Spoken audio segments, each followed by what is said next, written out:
All right, Larry Krueger here from the Pig and a Pickle Krug Show with a little 49er video as we do some takeaways coming out of Super Bowl 59. And of course, we're brought to you by Pig and a Pickle, the best barbecue in all of Northern California. Check them out. They're in Emeryville. They're in Corte Madera.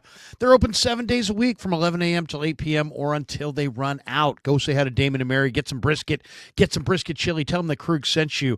This video is also brought to you by Mancini's Sleep World. Mancini's is a proud sponsor of the Krug Show. They offer a 120-night guarantee with a range of brands and price points. Man, I'm loving my Mancini's bed. With Mancini's, you get free next day delivery. Click the link below or go to sleepworld.com and find a bed that works for you. Whether you shop online or visit in store, use the code KRUG10 and you'll get 10% off. That's KRUG10 and you'll get 10% off, KRUEG 10, and you'll get 10% off in any of Mancini's locations or online at sleepworld.com. And thanks to Mancini's for being a proud sponsor of the Krug Show. All right, let's talk a little bit about some of the takeaways from Super Bowl 59 and the weekend that was as the NFL crowns a brand new champion. All right, first let's talk about some takeaways from the game itself. I think when you watch the Eagles and you watch, the way they run their team, I mean, they run the football. Do they have good receivers? Damn right they have good receivers. A.J. Brown, Devontae Smith won the Heisman. Both those guys are first-round picks. Dallas Goedert, very good receiving tight end. They traded for Jahan Dotson, who also was a high pick by the Commanders a couple years ago. So they've invested quite a bit in their receiving core. Yet in this game against Kansas City, and really throughout the year, they ran the heck out of the football, and they run the ball on the goal line, and they run the ball in short yardage. And the Niners, if they want to be a Super Bowl contender, they have to run the ball better on the goal line. No more passing on 2nd and goal from the 4. No more passing on 3rd and goal from the 4. Run the ball. You have to be able to run the ball. And then, and you have to be able to run when everybody knows you're going to run. So the 49ers can run, but they can only run as a changeup. They can run when nobody expects them to run. If everybody's expecting them to run, they can't run. If they need to have a yard, they can't get that yard. They've got a Pro Bowl fullback, but they can't run in short yardage. So they probably need to change out their fullback, change out their center, add another guard, probably add another running back who can run in short yardage, and start to run the ball inside the 5-yard line. If the 49ers can't run the ball inside the 5, if they can't run the ball in the low red zone, they're not going to win the Super Bowl. So it really starts right there. And we could talk about other aspects of the game, and they're all important. But, man, that's it right there for the 49ers. If you want to win, you're going to have to run the ball in the low red zone. If you want to win a Super Bowl, you're going to have to run the ball effectively in short yardage. You're going to have to run the ball and keep your offense on the field and keep your defense off the field. That's the way it's going to get done. So first takeaway from the Super Bowl is the Niners need to run the ball a whole lot better. And they need a better fullback, a better guard, a better center, and a better running back in short yardage. So Mason's not it. McCaffrey's a nice back, but they need a power back with strong legs and who can run it up between the tackles with great contact balance. To me, the guy that I would go for is Kyle Monange from Rutgers. To me, he's the perfect back. All right, takeaway number 2 from the last night's Super Bowl is the Niners' defensive line has to be able to heat up the quarterback without blitzing. If you have to rely on blitzing, you're not going to be able to get it done. If you blitz, you're giving a veteran quarterback or the opposing quarterback a defined read. And the good quarterbacks will carve you up if you give them those defined reads. You have to be able to heat up the quarterback without blitzing. You have to be able to heat up the quarterback with just your front 4. The Niners have Nick Bosa, and then they just have a bunch of dudes. Leonard Floyd at this point, just a guy. You look at the defensive tackles, Collins, Elliott, Kalia Davis, no stars there, just guys. They have to be able to get better pass rushing along their defensive line from the tackle spots and from the defensive end spot. You got to be able to heat up the quarterback with your front 4. If you can't heat up the quarterback with your front 4, you're not going to win. The other factor in this game is that it was pretty obvious looking at both teams' linebackers that the Niners linebackers are relatively slow. Got to get more speed at linebacker. You can go smaller. You don't have to have 250-pound linebackers. You can get it done with 220-pound linebackers, 215-pound linebackers, 218-pound linebackers, but you got to be able to run. The Niners have to add some speed at linebacker. And I think the other takeaway from the Super Bowl is that, look, Jalen Hurts just won the Super Bowl. Is he a superstar quarterback? No, he's not. He's not a superstar quarterback. He's being paid well, but he's not a superstar quarterback. He's a good, solid quarterback, but he's surrounded by a great offensive line, a great defense, the number one defense, the best running back in the game, all kinds of weapons. But I think this game was proof that Brock Purdy can win a Super Bowl. You don't need a superstar quarterback. Mahomes doesn't win every Super Bowl. It's a team sport. You need to have a good team. And you don't necessarily need a superstar quarterback. Heck, the Eagles have won 2 Super Bowls in recent memory with Nick Foles and Jalen Hurts. But they've had really good lines, really good defenses, really good special teams. You can win without a Hall of Fame quarterback if you have a good surrounding cast. And I think that has to be one of the takeaways.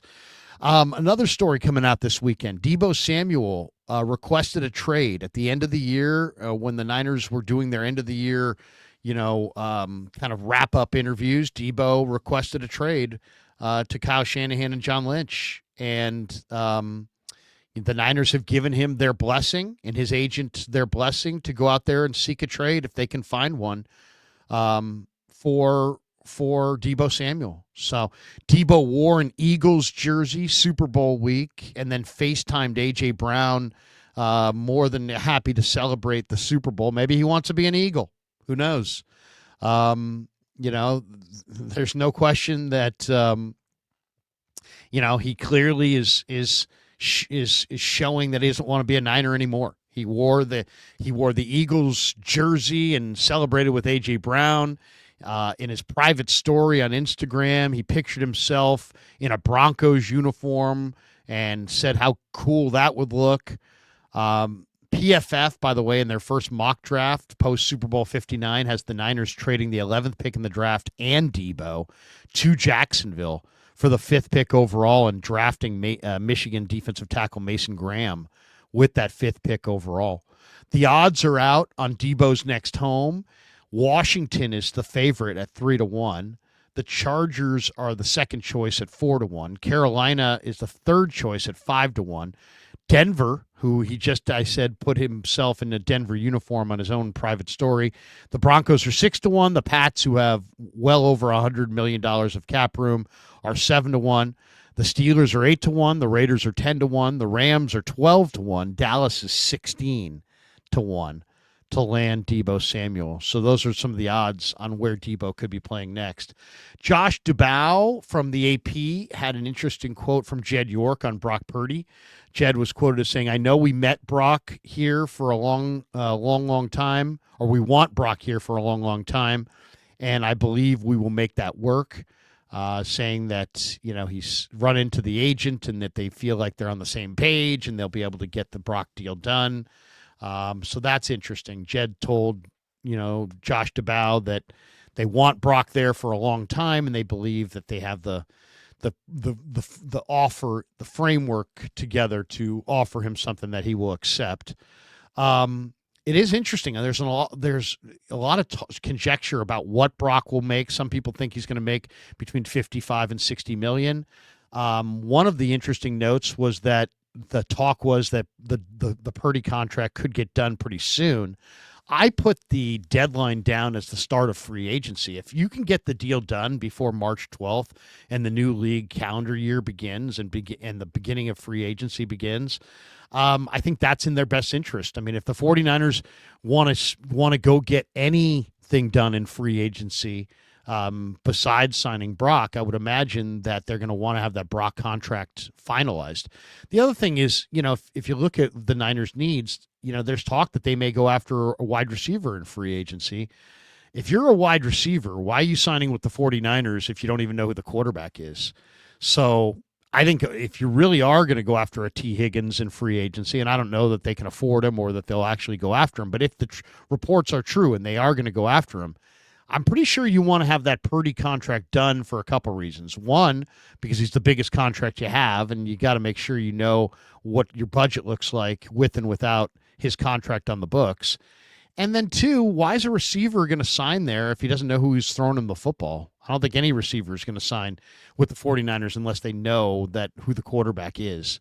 And if you know, so to me, the deadline for getting this done for Brock is more like the first week of February or first week of March, which means that they got about a month to get it done. And I think that probably is the real deadline. They've got other things they want to do. They probably want to give Kittle an extension. They want to add a significant amount of talent to their roster in the offseason, and they want to get Brock signed long-term. If they can get him signed long-term and have it be kind of a favorable first-year situation, they may have a lot of money to play with in free agency. So that one is going to be interesting. Tim Kawakami also came out and said that I'm kind of hearing, I don't know how you kind of hear something, you either hear it or you don't, but he said, I'm kind of hearing that this is really a go for broke season for the 49ers. There's a lot on the line. And then he adds, they're paying a lot to the coaching staff. So, obviously they attracted Robert Saleh with a high level offer. They're paying Gus Bradley probably significant money. So yeah, they're not paying a lot. They are paying a lot for their coaching staff. But guess what? There is no cap. There's no cap for what you pay your coaches. So the fact that they're paying their coaches a lot of money is just, par for the course. I mean, what do you think Eddie D would be doing right now if he owned the team? There's no cap on what you pay your coaches. He'd be paying coaches through the nose. So it sounds like the Niners are either resentful of the fact that they're paying a lot to their coaching staff, or at least want it noted that they're paying a lot to their coaching staff and that they're in a go-for-it mode this year. So maybe that does mean they're going to go after a Myles Garrett. Maybe that does mean they're going to try to sign a Drew Dahlman. Maybe that does mean they're going to try to squeeze in a T. Higgins. But it sounds like, and it makes, it really kind of makes sense. The other talk about the Brock contract from Tim last week was that it might not be a 5 or 6 or 7 year deal. It might not be some super long-term deal. It might be a shorter-term deal. And this may be, Jed's way to kind of hedge a little on Brock and maybe hedge a little bit on Kyle and John. Because what happens if you pay Brock big money and they win another 5 games? They win 5 games next year. Or they win 5 games next year and they win 6 the year after that. Well, then you may want to change out the whole regime. You may want to say goodbye to Shanahan. You may want to say goodbye to Lynch. If they've won 6 and 5 and 6 games 3 years in a row, they're probably out. So, and then if they're out, how are you going to attract a coach? What are the odds that the 49ers would not play well, but Brock would play great? Not great, right? So if the Niners aren't going to be very good the next 2 years, that probably means that Brock's not playing that great the next 2 years. And if you have him on a shorter term agreement, then you can get rid of him. And if you have him on a shorter term agreement, then if you want to get rid of Shanahan and Lynch, you could attract the new coach, and you don't have to say, well, you still got this messy situation with the quarterback. You might be able to say, you know what, you can pick your own quarterback. You can, write your own ticket. So, it's interesting. I don't know who pushed for, or who is possibly pushing for a shorter term Brock Purdy contract extension. But if that is indeed where this is going, it could be that it's not just, the Niners pushing for it. It could be that the Niners are hedging on the entire regime of Shanahan and Lynch, and they want to make sure that 2 years from now that the Brock contract's not dangling over the head of whoever the new coach and GM is if they want to go in a different direction. Just a thought. It's not sourced in any way, but it is interesting that that's come out. Now, and the fact that Tim is now saying that they're in a go for broke season this season kind of creates this urgency, 8 years into the regime. Like, hey, you know what? They were paid to come in here and win the Super Bowl, and it hasn't happened yet. And yet they've gone to the Super Bowl a couple times, and they're not on the doorstep of being fired. But if they, they may not get forever. Andy Reid didn't get forever. He got 13 years in Philly before they pulled the plug. Shanahan's been there now and Lynch has been there for 8 years. Do they get 2 more?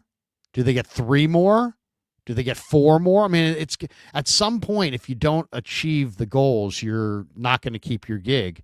So the fact that Tim last week was hearing that the Purdy deal may be a short-term deal makes you wonder if the ownership wants to be able to pull the escape hatch on the entire regime at some point. And then the fact that he's hearing that it's really a go-for-broke season this year kind of shows that there's some serious urgency in Ninerland to get this last step done, to get back to the Super Bowl, especially next year when you're going to be hosting the game, and to get back to the Super Bowl and to win it. And if they, what's kind of implied into they're in a go for broke season is that the pressure is starting to get dialed up on Kyle Shanahan and John Lynch, and they're not going to have forever. And they are going to have a very finite amount of time to get this thing done. And maybe that finite amount of time's a year. Maybe it's 2 years. Maybe it's 3. If it's anything more than 2 years, they will have been given a decade on the job to turn things around. So I think Jed likes Lynch, likes Shanahan, likes their direction. But I think with this Purdy contract and with their whole approach to how they want to build, I think they're going to be incredibly aggressive in the short term, desperate to get back into this game, desperate to win it. If they win it, I think these guys are made men and they write their own ticket and they stay as long as they want. If they don't get it done in the next 2 or 3 years, Jed probably pulls the plug on the regime and goes in a different direction. That's my sense of it. So the fact that Kawakami says he's hearing that this is really a go for broke type season, at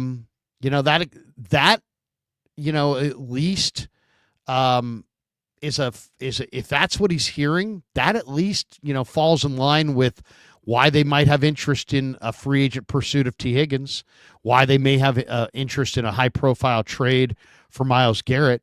If they really are all in on trying to get it done this season, then they probably don't want to go the rookie route. They probably don't want to hit the reset and try to build up a new core. They probably want to see if they could add 1 or 2 great players to their core somehow, some way, and see if they can climb to the top of the mountain in a very, very short amount of time. It's going to be interesting. It's going to be really interesting. Would you rather the Niners at this point do a rebuild and go into the draft, trade back, and have their 86 draft and establish incredible depth and try to win that way? Or go all in on a T. Higgins, all in on a Myles Garrett, all in on a veteran player that can help you win the Super Bowl next year? What should the Niners take, the super short-term approach, or should they start to rebuild a roster that needs to be rebuilt? That's really the question. And that we don't know the answer to. But as time goes on, it makes you think that they're not going to go for the big rebuild, that they're going to try to add 1 great player, maybe on each side of the ball, and see if they can, get back in the winner's circle as quickly as next year. I don't know that that's what I would do, but I'm getting the sense that that's what they're going to do. All right, thanks to Pig and a Pickle for being the title sponsor of The Krug Show. Thanks to Mancini's for sponsoring this video. And thanks to all of you guys for supporting The Krug Show on YouTube.